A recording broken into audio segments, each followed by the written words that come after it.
Hey guys, how's it going? I'm Dave Lee from Dave Lee's English, coming to you from beautiful Brasilia, Águas Claras to be specific, where we have the nice tall buildings, and we also have the subway, so we may hear the metro every once in a while, but we'll deal with it.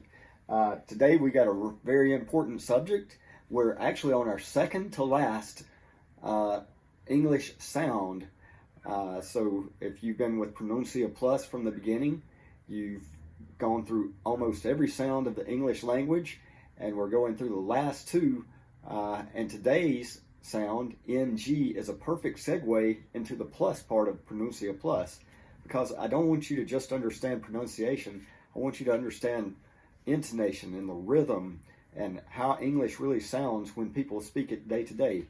So if you can, please give a like, a share with anybody else who needs to improve their English. Also, you can subscribe and turn on notifications, because soon we'll be getting into the plus part of PRONÚNCIA Plus. So let's get into today's lesson. ng. There's two things you got to think about when you see the letters ng, and you will usually see them in the word ending ing, which a lot of verbs end in the gerund form, like walking, talking, singing, swimming, riding the metro, things like that. And the N in English is always a nasalized sound. So you have a lot of nasalized sounds in Portuguese. You really only have two in English, the M and the N. And the N sound is like And then the G that follows immediately after that, I call it either a magic G or a jumping G. There's an English teacher I really like and respect. I heard him say that you never pronounce G at the end of the word in English. And that's almost true. About 90%, maybe even 99% of the time, you don't. And it's a magic G. The G just disappears.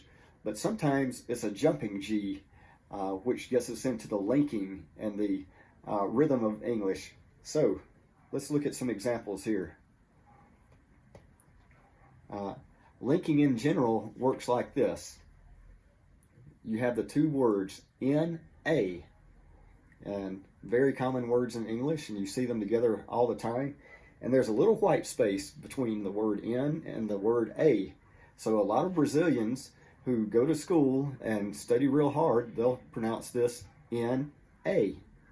But in day-to-day English, two things happen. One, the a gets changed. It gets transformed to that lazy schwa sound, that sound. So it's not in a, it's in a. But more important than that, when it comes to linking, is the consonant at the end of the word jumps in front of the vowel of the next word. So if one word ends with a consonant sound and the next word begins with a vowel sound, this consonant wants to jump over there to the next word. So it becomes inna. Sounds like I, the short I sound that doesn't exactly exist in Portuguese. I followed by na. I, na. Inna. So, and if you realize that it's like that it's not in a or in a, then you begin to catch on to the rhythm and the music of English more easily, and you can more easily understand and speak the English language. Let's look at another example, a whole short sentence. I love it. You have the space between I and love and a space between love and it. But when people say this, they don't say I love it. It sounds real choppy. In English, we like our things to flow. So we say, I love it. I love it.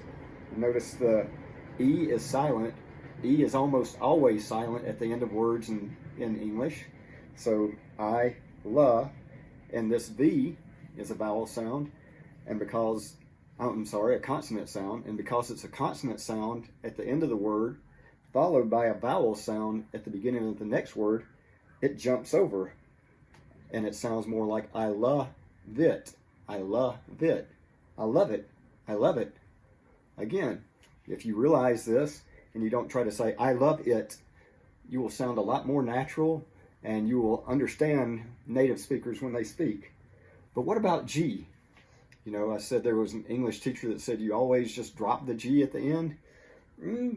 I've been thinking about that. And notice how I said that. I've been thinking about that. Look at this. I made this follow this rule here, which is thinking about. Thinking about. And so the ing does say ing, but the G jumps over to the next word because G is a consonant. Next word starts with a vowel sound. Thinking about. I've been thinking about that. Now, honestly, that's the way English teachers speak. That's probably the way maybe a speaker or a preacher or a businessman, you know, someone who has attained a pretty high level of education would speak. But even they will not always say thinking about. A lot of times they will make this easier sound, thinking about, and they will drop that G.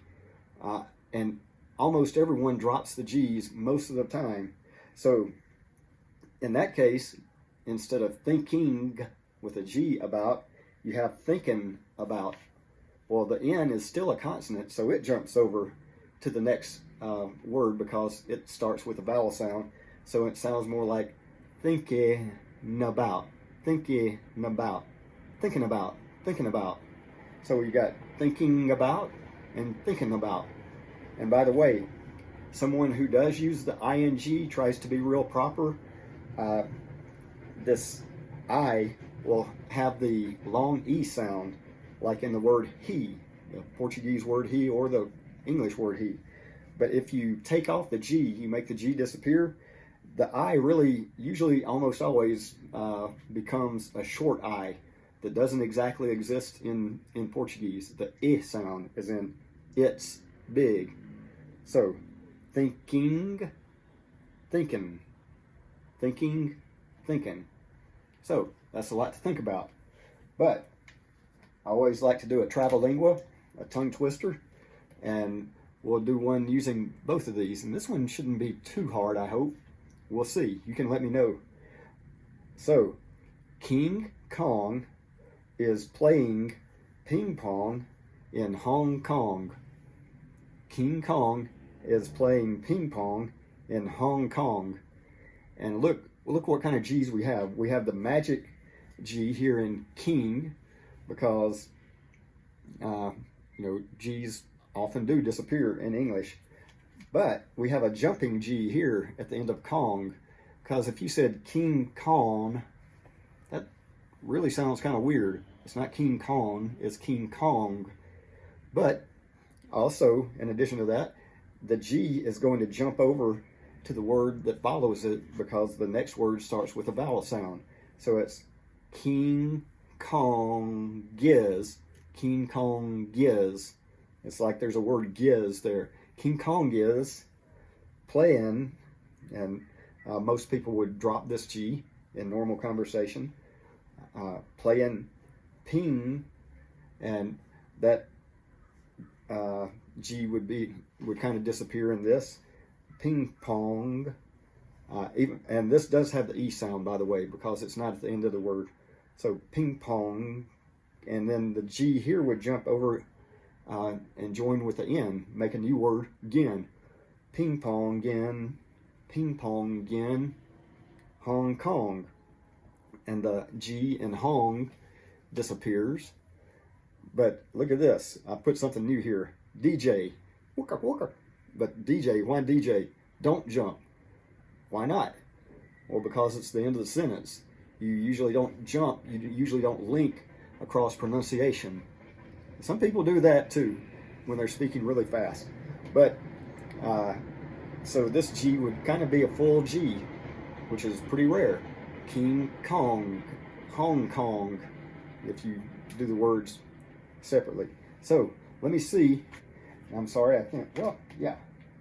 See if this will stay here. King Kong is playing ping pong in Hong Kong. King Kong is playing ping pong in Hong Kong. I'm going to try to speed that up one time. King Kong is playing ping pong in Hong Kong. King Kong is playing ping pong in Hong Kong.